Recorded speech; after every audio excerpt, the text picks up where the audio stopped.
En Bahías de Huatulco, Diodoro Carrasco Altamirano, candidato al Senado de la República por el Partido Acción Nacional, recorrió calles en el marco de su campaña rumbo al Senado de la República por el Partido Acción Nacional. En entrevista para Noticieros Televisa, Diodoro Carrasco Altamirano expresa su trayectoria política y sus acciones con experiencia que dan la confianza a los votantes para lograr el triunfo el próximo 1 de julio. Para Noticieros Televisa, Diodoro Carrasco Usted, Altamirano. candidato, usted ya fue gobernador de Oaxaca, antes de eso senador y posteriormente diputado.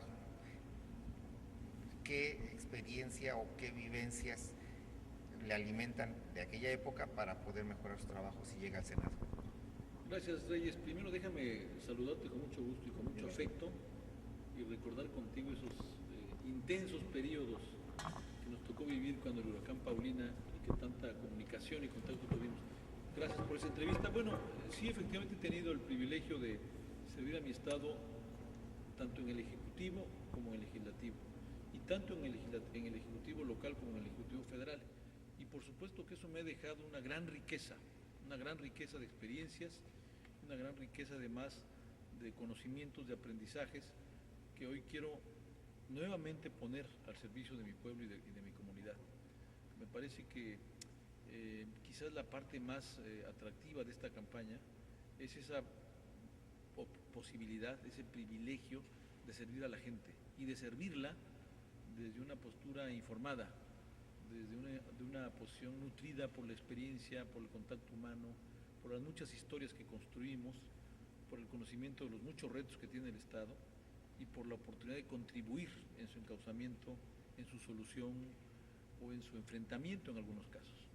Hemos visto que a veces los diputados o senadores se la pasan defendiendo a su partido, sus colores partidistas, y hace falta para estados como Oaxaca una defensa mayor hacia los problemas, hacia la solución de los problemas de este estado.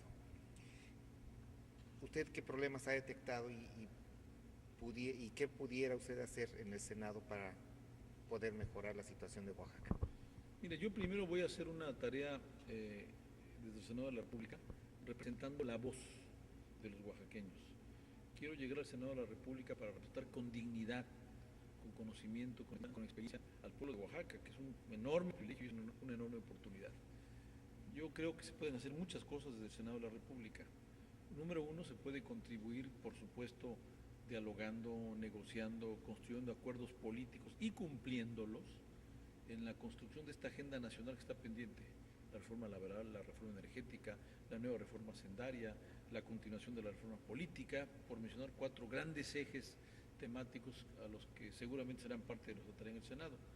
Y el otro gran tema es la representación de la voz, de la demanda, de la iniciativa, de la propuesta del pueblo de Oaxaca. Yo quiero ser el interlocutor confiable de los oaxaqueños ante el gobierno federal, ante el gobierno del Estado, ante las distintas instancias públicas y privadas para poder canalizar sus demandas. Y creo que puedo contribuir mucho en ese sentido, no solamente trayendo inversión pública como lo hice en mi etapa de gobernador, sino también trayendo inversión privada, invitando a los inversionistas a que se sumen a proyectos importantes como este, como Bahías de Huatulco, como los N posibilidades que existen en el Estado, que los vemos cada vez que caminamos la entidad, y que lo que se requiere es los puentes de comunicación confiables entre el recurso, la gente y quienes tienen capacidad y recursos para poder potenciar esos desarrollos.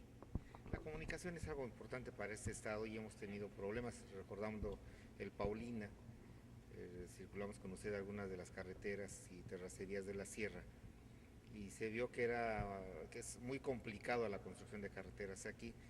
Sin embargo, con el empuje que se dio en ese momento por parte del gobierno del estado hacia la Secretaría de Comunicaciones y Transportes y otras secretarías más, las reparaciones se hicieron muy duraderas y siguen existiendo hasta ahora.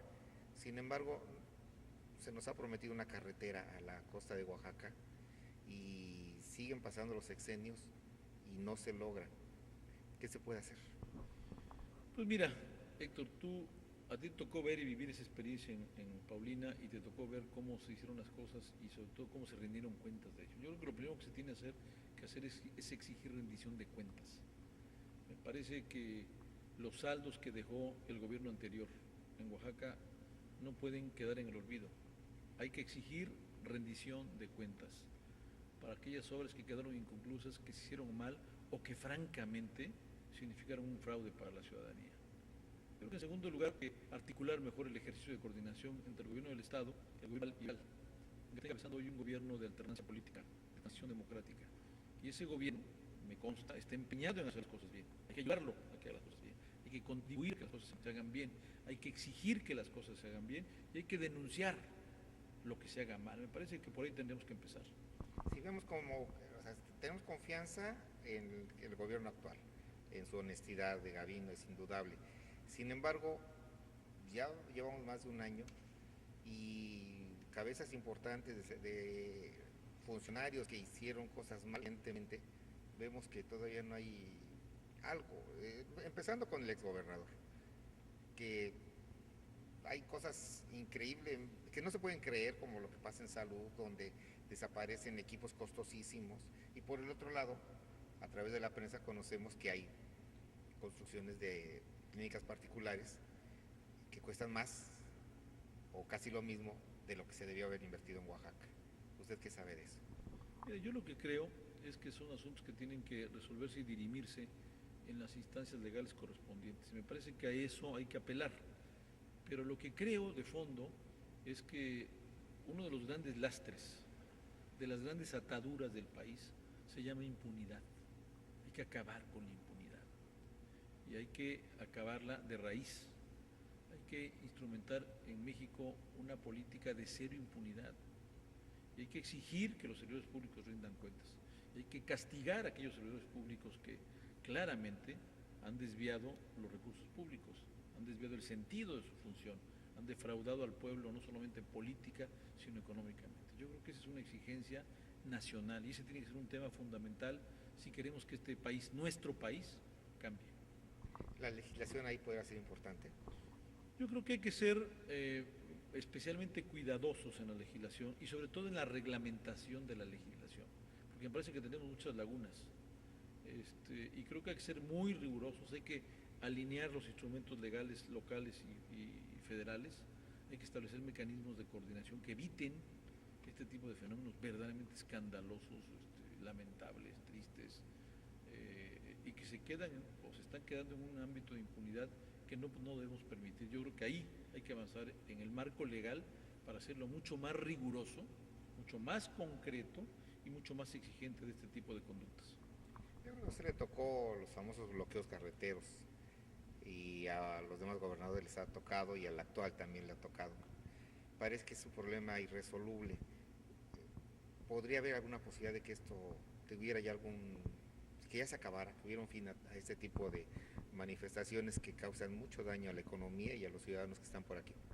Pues mira, me parece que es una aspiración que tenemos que hacer realidad. Creo que nadie niega la posibilidad de manifestación, que es una garantía constitucional, que qué bueno que existe y tenemos que celebrar la libertad de opinión, de reunión, de manifestación, pues son garantías consagradas en la Constitución y en nuestro Acuerdo Mundial de Derechos Humanos.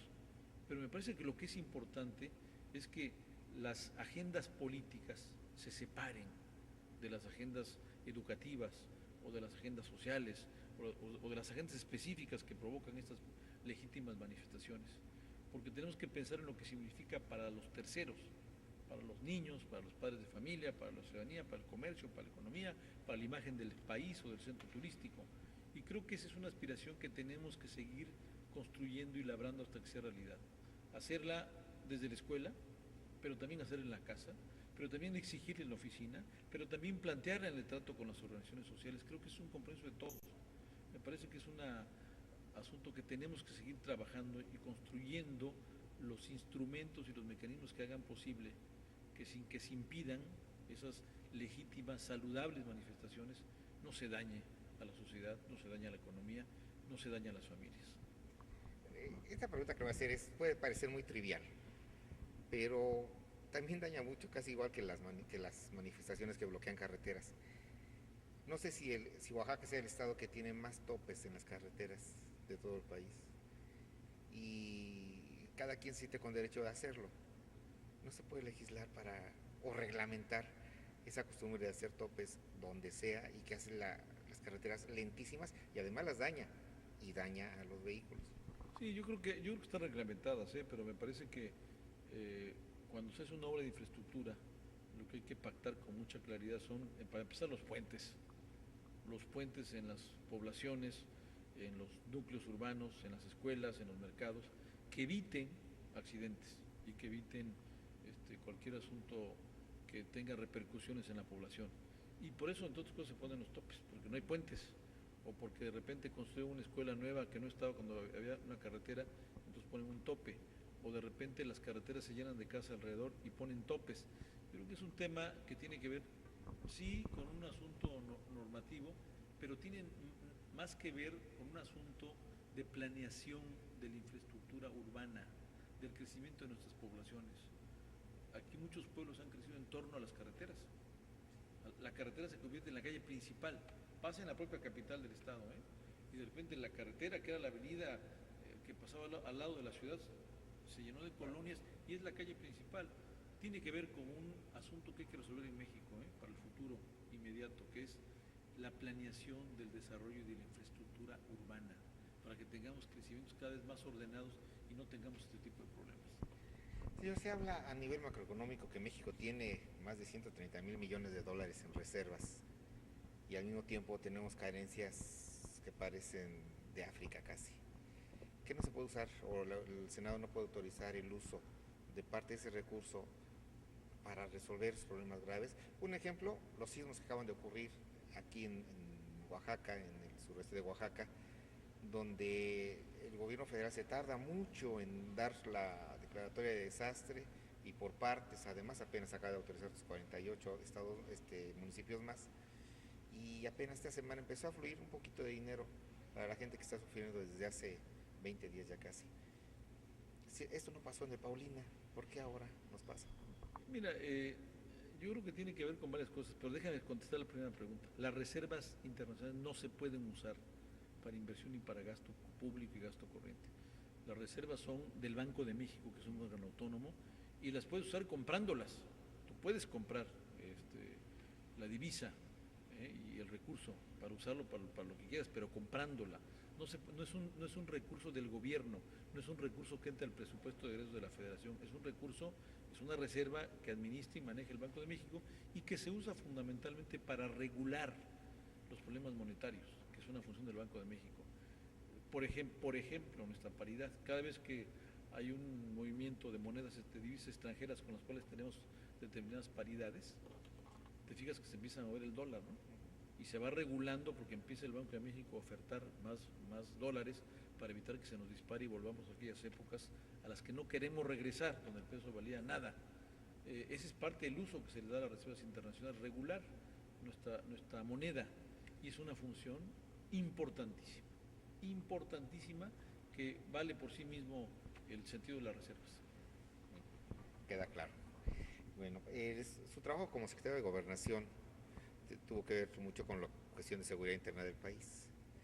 En estos dos últimos sexenios, sobre todo en el último, hemos visto que la delincuencia organizada se ha manifestado plenamente en todo el país. Si usted llegara al Senado, ¿qué propuestas hay para este tema tan delicado? Mira, en el Senado de la República se discuten, se acuerdan, se votan, se aprueban o se rechazan las leyes, entre otras cosas, en materia de seguridad. Y ahí la propuesta muy clara es avanzar con una gran claridad. Número uno, ¿qué hemos hecho bien en materia de seguridad para que lo fortalezcamos, lo reforcemos?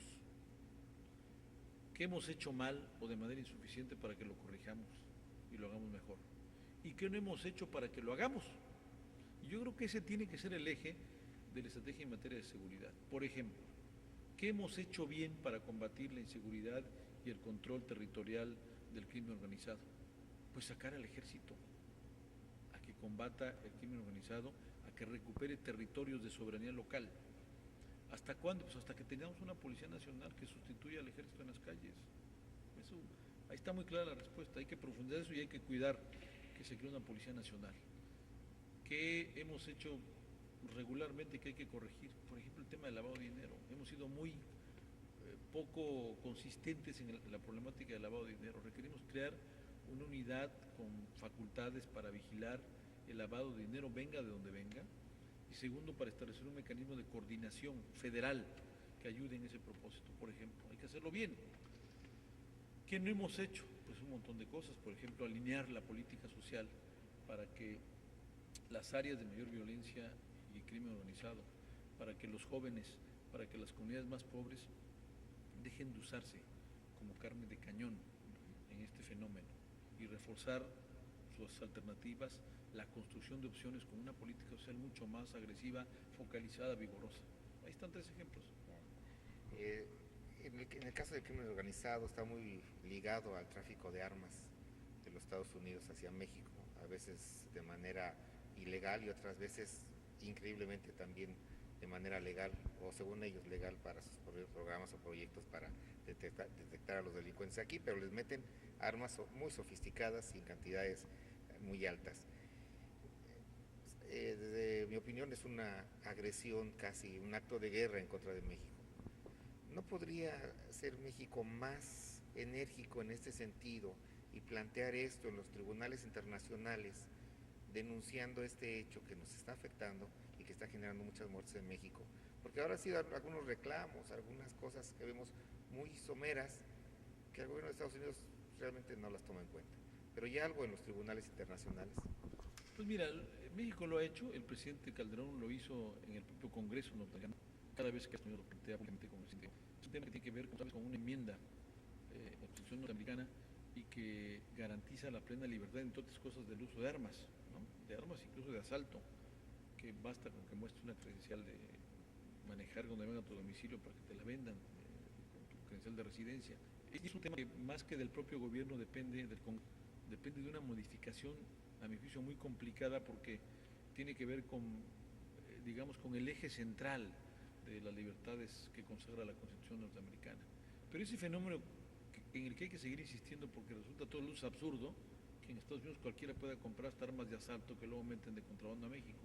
El otro tiene que ver con cómo reforzamos la frontera, cómo reforzamos para que ese tráfico de armas a México pueda ser controlado, porque ese es el otro gran fenómeno que tiene que ver con la porosidad de la frontera, tiene que ver con la corrupción, tiene que ver con la insuficiencia de los cuerpos policíacos, tiene que ver con muchos problemas que sí dependen de nosotros, que hay que corregir, y por supuesto exigir una mayor cooperación con los Estados Unidos.